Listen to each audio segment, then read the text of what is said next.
Salutations, nerds. It's been a long time. I don't know why I said that. Miss you guys.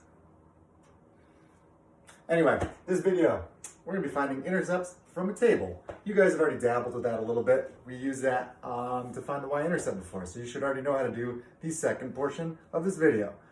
But we'll go over it again just to remind you. Alright, finding intercepts from a table. It's really not hard. You'll see why. Here's a table. We're going to be looking for the x-intercept. So what we need to think about is, what is the y value for every x-intercept ever? 0. So we know we're going to have an ordered pair as our intercept. We know the y value of it. It's going to be 0.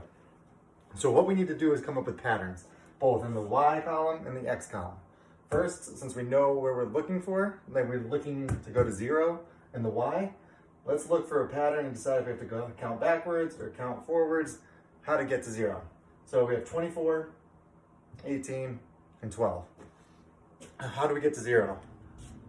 By continuing the pattern going down. What's it change by each time? How do you go from 24 to 18 and 18 to 12? You subtract by 6. Minus 6.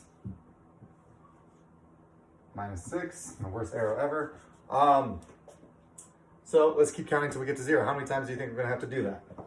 Well, with 12 minus 6, running out of room already, it's going to be 6. And then from there, subtract 6 one more time.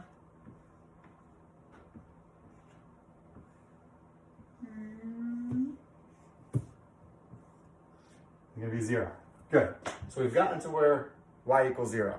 So we're going to do the same thing, come up with the pattern in the x column, follow it until we get our ordered pair of whatever this number is, our x value, in 0. That's all. So how do we go from negative 94 to negative 74 to negative 54? We add 20. And that's going to be the hardest part, just being able to see what the pattern is each time. Once you figure it out, it's just following the pattern. And maybe being comfortable with negatives and that sort of stuff. So what's negative 54 plus 20? It's going to be negative 34. And then we need to do it one more time to get down with the 0. And that's going to be negative 14. Boom. Now we have negative 14, 0, which means we go to the left on the graph, 14, not up and down at all. So we're on the x-axis, meaning this is our x-intercept.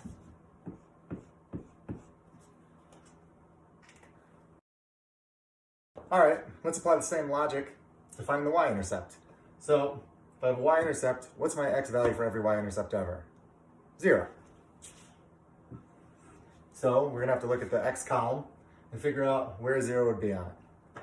So 16, 24, 32, as we go down, it's getting larger, so we're gonna have to count backwards.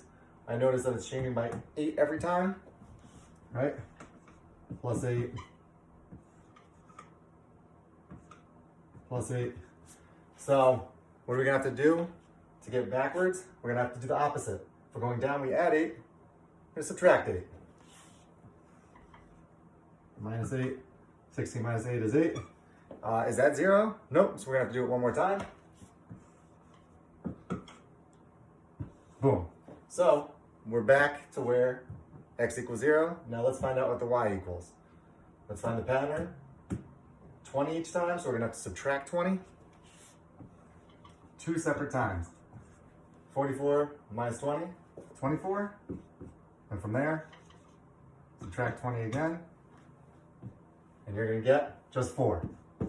So the y-intercept is at the point 0, 4. Boom.